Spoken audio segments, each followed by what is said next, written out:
आपने we stack use किया होगा एक से ज़्यादा टेबल्स को ज्वाइन करने के लिए, जहाँ सारे टेबल में एक कंडीशन होता है कि सारे टेबल का जो कॉलम्स है उन कॉलम्स का ऑर्डर सेम हो। मान के चलो आपके पास टेबल्स आए हैं, टेबल्स को ज्वाइन भी करना है, लेकिन जब आप क्रॉस चेक किया तब ये देखा कि कुछ टेबल्स में आपका जो कॉलम का ऑर्डर है वो अलग है। अब क्या करोगे? मेरे पास एक वर्कबुक है जिसमें 4 रीजन का डाटा है, ठीक है।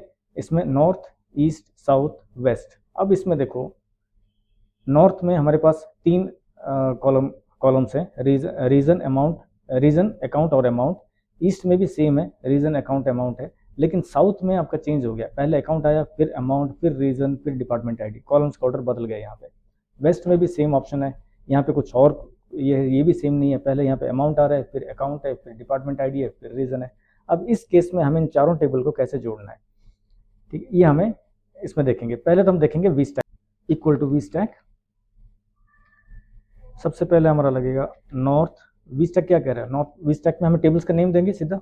सो मैंने वो सारे टेबल से चारों के चारों जो रीजन है ये सारा टेबल फॉर्मेट में है, तो यहाँ पे मैं सीधा टेबल को ऐड करूंगा, ठीक है। नॉर्थ पहला टेबल है मेरा, कॉमा ईस्ट सेकंड टेबल है, कॉमा साउथ मेरा थर्ड टेबल है, कॉमा और फाइनल टेबल जो है वो है वेस्ट। करके मैंने ब्रैकेट दिया और एंटर कर दिया। अब यहाँ पे देखो सारा ये क्या आंसर आया, ना कोई फॉर्मेट, जो फॉर्मेट में हम चाहते थे वो फॉर्मेट में आया नहीं। द रीजन इज, इसका रीजन एक ही रीजन ये है कि कॉलम्स ऑर्डर में नहीं है, आउट ऑफ ऑर्डर है, ठीक है। अब इसी को हम देखेंगे कि इसको कैसे ठीक किया जाए, ठीक है। मैं यही हेडिंग्स ले रहा हूँ, यहाँ पे रखूंगा। अब हम यहाँ पे ट्राई करेंगे उस चीज़ को। अब यहाँ आता है आपका जो मैजिक के बारे में मैं बात कर रहा था, वी स्टैक और चूज कॉल्स फंक्शन को यूज़ करेंगे हम। इन दोनों को यूज़ करके हम अपना ये काम को पूरा करेंगे और इजीली करेंगे, जितना फास्ट में कर सकते हैं उतना फास्ट करेंगे, ठीक है। और ये बहुत आसान है आपको करने के लिए।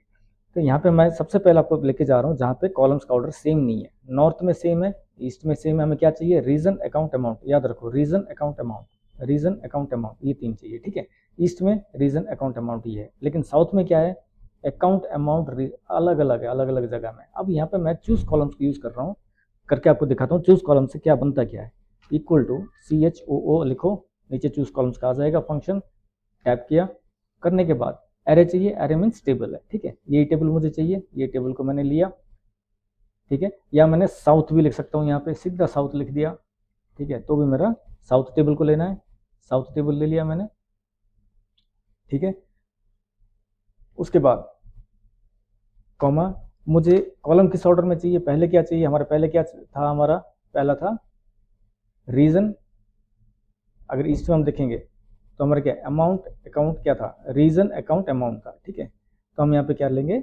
रीजन पहले, रीजन का कौन सा नंबर पे है? 1 2 3, तो नंबर 3 लिखो कॉलम नंबर। उसके बाद अकाउंट 1 नंबर पे है और अमाउंट जो है वो 2 नंबर पे है। अगर मैं इसको इस तरह से सेट करता हूँ, कॉलम चूज कॉलम्स का क्या बेनिफिट है वो देखो। यहाँ करके मैंने एंटर किया तो मेरे पास क्या आ गया? साउथ, वेजेस आ गया, ये सारा, यानी कि जो ऑर्डर में हमें चाहिए। यहाँ पे देखो, रीजन आ गया, वेज ये आ गया, अकाउंट आ गया, फिर अमाउंट आ गया, ये बन गया, ठीक है। उसी तरह वेस्ट में, यहाँ याद रखो कौन सा हमने किया? 312 यूज किया था, ठीक है। 312 कॉलम ऑर्डर को 312 पे लिया, ठीक है।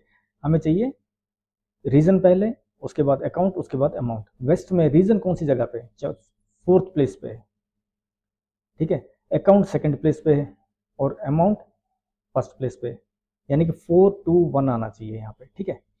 यानी कि अगर मैं यहाँ पे फॉर्मूला लिखूंगा इक्वल टू चूज कॉलम्स को अगर ले रहा हूँ तो एरे मेरा क्या है? टेबल का नाम है वेस्ट, वेस्ट मैंने ले लिया, लेके 4 कॉलम नंबर, उसके बाद 2 account number column number, then 1 amount लिया मैंने, लेके अगर एंटर कर रहा हूँ सेम वही आंसर मुझे मिलेगा। अब देखो, इस चीज को अगर मैं वी स्टैक के अंदर डालूंगा तो वो मैजिक होगा, जो हम पहले खाली वी स्टैक यूज करके कर नहीं पाए थे।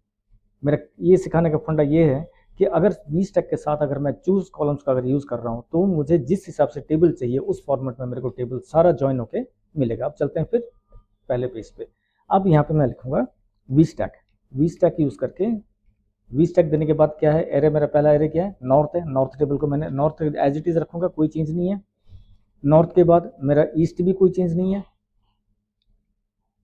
ठीक है ना, ईस्ट भी सेम रखा।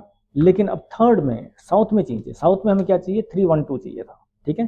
तो यहाँ पे चूज कॉलम्स लगाऊंगा, चूज कॉल्स, एरे क्या है मेरा, साउथ, साउथ का मुझे कॉलम ऑर्डर क्या चाहिए, 3 1 2 चाहिए, 3 1 2,